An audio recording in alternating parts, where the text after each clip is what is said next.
Bonjour et bienvenue dans ma capsule d'astrologie positive. Alors pour cette pleine lune qui est déjà passée, parce qu'elle a eu lieu tout à l'heure à 14h01 en ce dimanche 22 août. J'ai un petit peu de retard cette fois-ci, mais c'est parti, je me lance dans la lecture de la carte comme d'habitude. Alors une pleine lune qui vient nous apporter de la vérité là où on ne s'y attendait pas, qui vient nous chercher dans des profondeurs qu'on n'avait pas forcément envie d'explorer, en tout cas dans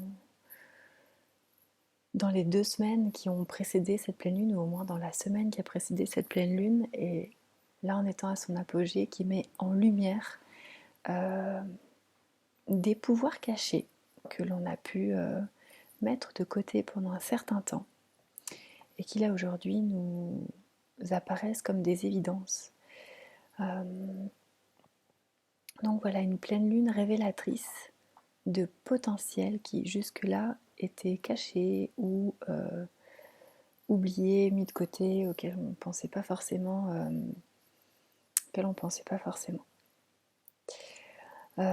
Donc un travail vraiment d'honnêteté envers soi-même et aussi envers les autres. Un travail qui nous demande une forme de rigueur vis-à-vis de nos idéaux, mais vis-à-vis aussi de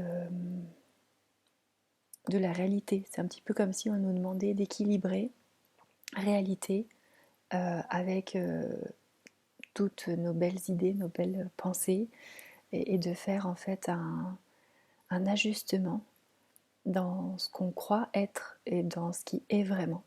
Voilà, donc prise de conscience, euh,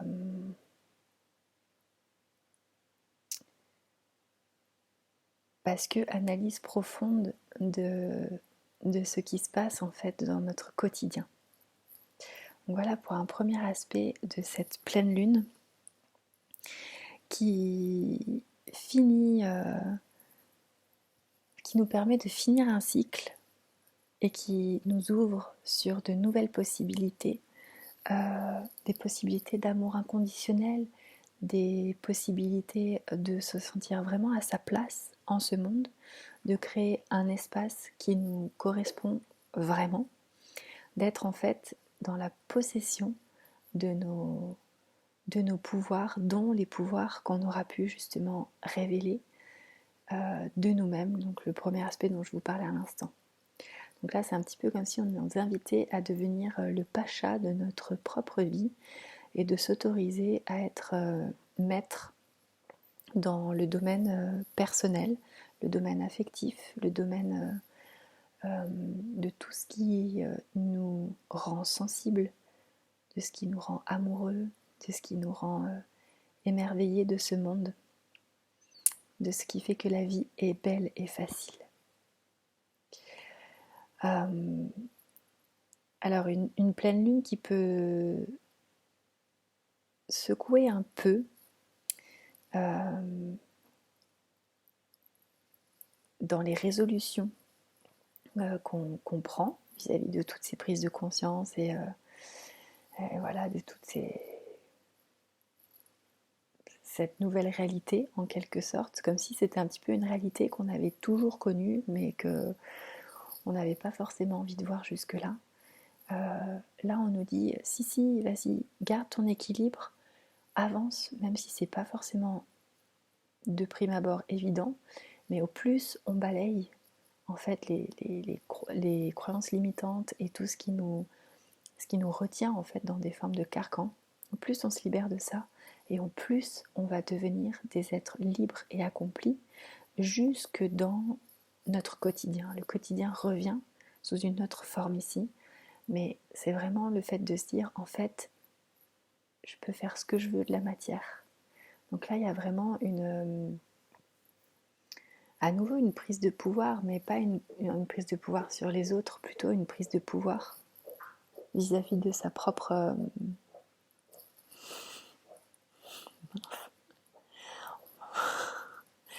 Pardon, désolée, entre-temps j'ai mon chat qui s'exprime. Voilà, une prise de pouvoir vraiment sur notre vie, le fait de ne vouloir écouter personne d'autre que soi-même et que la réelle intuition que l'on a de ce qui est bon ou mauvais pour nous. Donc ça peut être fait de manière très discrète en fait, c'est pas forcément quelque chose qu'on va afficher, c'est des choses qui vont se passer plus comme des alignements sur qu'est-ce qui est réellement juste pour nous, qu'est-ce qui va nous rendre dignes de nous-mêmes en fait, en étant être humain sur Terre. Voilà, qu'est-ce que je veux instaurer au quotidien, dans ma vie au quotidien, pour me respecter moi-même et continuer à être ce maître libre que je suis et que j'ai toujours été. Donc là, à chaque fois, ça refait référence aux aspects dont je vous ai parlé avant. Il y a toujours une suite logique en fait, des premiers aspects jusqu'aux derniers aspects. C'est toujours un petit peu comme une histoire qui se raconte et on ne peut pas passer au 3e chapitre si on n'a pas clôturé le premier en gros. Alors on continue avec vraiment des mises en œuvre dans ce qu'on a vraiment envie d'incarner aussi dans la société. C'est-à-dire qu'à partir du moment où on prend ces décisions pour nous-mêmes, l'idée c'est de se sentir complètement transparent, authentique, engagé, ancré, les pieds sur terre, aussi bien dans le côté yin que yang, là c'est vraiment très bien équilibré, pour justement mettre en œuvre tout ce qui s'est transformé à l'intérieur de nous, tout ce qui fait qu'à un moment donné on se dit ouais en fait je suis cet homme ou cette femme là. Là on est plus dans la notion de homme et femme naturels, on va dire des prises de conscience qu'on a eues avant, donc là on est dans l'aspect d'avant, et dans l'aspect de maintenant, là celui dont je suis en train de vous parler pour faire le lien, c'est de simplement montrer ce miroir qu'on a de l'intérieur vers l'extérieur, et donc là d'intégrer ces notions-là dans l'homme ou la femme civilisée. Voilà, donc là c'est un petit peu comme si on devenait les hommes et femmes libres que l'on est à la base, et qu'on prenait un haut-parleur là, puis qu'on dit non mais en fait moi je suis ça, aussi bien dans mon côté naturel des choses que dans mon côté civilisé, dans mon côté au sein d'un système déjà existant. Alors c'est plutôt une révolution type pacifique, en tout cas avec beaucoup de délicatesse, beaucoup de justesse, et dans laquelle c'est le mental qui prime le côté intellectuel des choses, qui fait qu'on va pouvoir expliquer un raisonnement qui a été analysé, en quelque sorte prouvé du fait qu'il a pu être compris de manière très rationnelle et très pragmatique. Alors, continuons. Donc ça, le fait d'oser amener la transparence dans les guides que nous sommes tout à chacun en tant qu'être humain sur cette terre, nous amène à effectivement prendre les pleins pouvoirs de notre place dans la société au sein de tout notre entourage, tous les petits contacts. Peut-être qu'on va découvrir des voisins auxquels on n'avait jamais trop prêté attention parce que voilà, les conditions étaient encore pas réunies pour que ça se fasse. Mais voilà, comme des petites nouveautés comme ça qui vont nous mettre en joie parce qu'on va avoir l'impression, c'est pas qu'une impression, mais de s'ancrer encore plus dans notre vérité et dans nos profondeurs, et aussi dans l'accueil des différences entre chacun, et qu'en fait, voilà, c'est... Après là, c'est la suite aussi du prochain aspect, je vois déjà le prochain aspect, mais je vais pas trop m'attarder là-dessus, qu'en fait, on est dans un monde dans lequel l'amour est au-dessus de tout. Donc là, dans le contexte actuel, en gros, vacciné ou pas vacciné, envie ou pas envie, soumis ou insoumis, peu importe comment on le définit, en fait on se retrouve à s'aimer quand même. Voilà, donc ça c'est en gros la grosse régénérescence, qu'on va pouvoir sentir vraiment cette force humaine. Oui, en fait, je suis peut-être différent ou différente, mais je ne suis pas toute seule. Voilà un petit peu le mantra de cette pleine lune.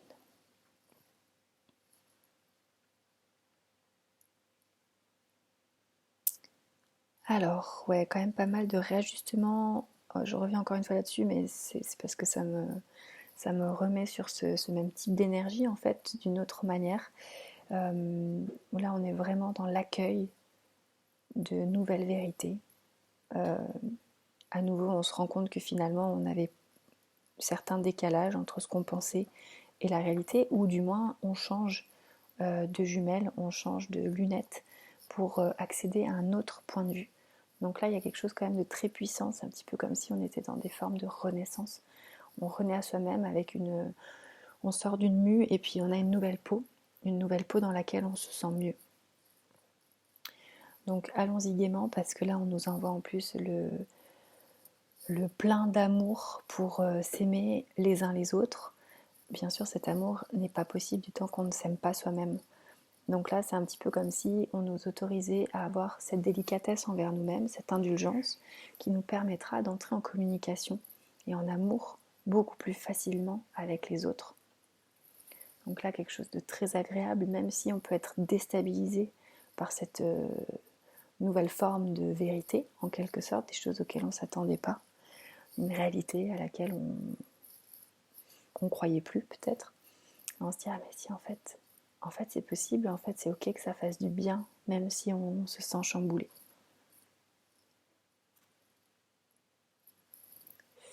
Alors, dans cet aspect-là, c'est vraiment comme si on touchait du doigt toute l'ampleur de notre destinée, euh, comme si on se rendait compte en fait à quel point on avait un impact énorme dans, dans la réalisation de notre vie. En fait, c'est toucher du doigt là encore comment ça s'appelle quand on dit qu'il y a l'effet à rebond, là, l'onde de choc. Voilà. C'est comme si on touchait du doigt notre propre onde de choc. Alors, effectivement, si c'est pour des choses positives, ça peut nous emmener très haut. Si on se rend compte qu'on a plutôt parfois fait des vagues négatives, là encore une fois, j'aurais juste le conseil de soyez indulgent avec vous-même, ça va aller. Ce qui compte, c'est d'en prendre conscience et de ne pas réitérer quand on se rend compte que c'est des choses qui sont pas bénéfiques. Voilà. Mais là, vraiment, c'est comme si on se disait waouh, en fait, c'est pas des conneries, on est vraiment maître de notre propre destinée. Bien sûr, on le sait déjà tous, ça, mais c'est comme si là, on avait la possibilité d'avoir une longue vue sur cet axe-là. Donc oui, nous sommes bien maîtres de notre destinée et peut-être que c'est tout simplement un élargissement de conscience vis-à-vis de cette faculté-là que l'on a tous.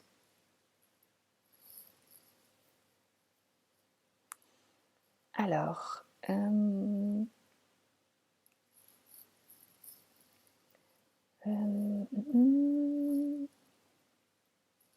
alors tout à l'heure, je vous parlais un petit peu de ce côté, on rentre dans nos pénates, on devient vraiment maître, chacun maître et maîtresse de nos propres royaumes, souverain et souveraine de nos royaumes. Et, euh, et là, ça bouge dans les valeurs qu'on va avoir envie de fonder dans ce royaume-là. Qu'est-ce qu'on a envie de bâtir vraiment pour que ce soit le royaume le plus apaisant, harmonieux et aimant possible. C'est comme un peu une fusion avec nous-mêmes. C'est cette capacité vraiment à s'aimer soi-même avant tout, de manière inconditionnelle, et de tout faire en œuvre pour que de par cet amour inconditionnel que l'on vit, que l'on vibre, que l'on rayonne, que ça puisse en fait déferler et rayonner sur les autres aussi, en fait que ça puisse nourrir aussi les autres. Et du coup là en fait il y a comme un peu un étirement, un agrandissement de certaines valeurs qu'on en avait à la base, mais que l'on découvre finalement même encore plus grandes que ce que l'on aurait pu imaginer. Donc là il y a vraiment un développement spirituel magnifique. à avoir et qui bien sûr du subtil vient se répercuter dans la matière. Donc c'est pas, si on n'a pas l'impression de le vivre au niveau spirituel, on peut le vivre à un autre niveau, ça marche quand même.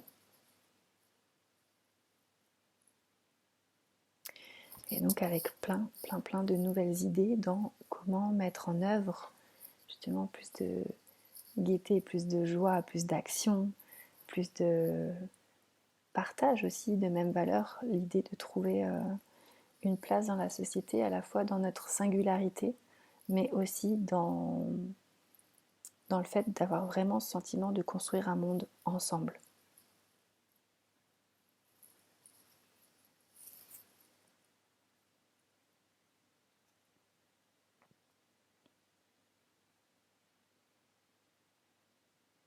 Et là, c'est assez easy pour communiquer. On s'autorise vraiment à dire ce qu'on pense, à allumer cette lanterne dans l'obscurité et à faire en sorte de garder la flamme allumée. Peu importe s'il y a du vent, des marées, s'il y a des gens qui ne sont pas d'accord. On a vraiment cette force-là de peu importe la manière dont on s'exprime, que ce soit dans le silence ou au travers de certains mots ou au travers de ce qu'on veut en fait, n'importe quel type de communication, on a cette capacité vraiment à garder notre flamme allumée.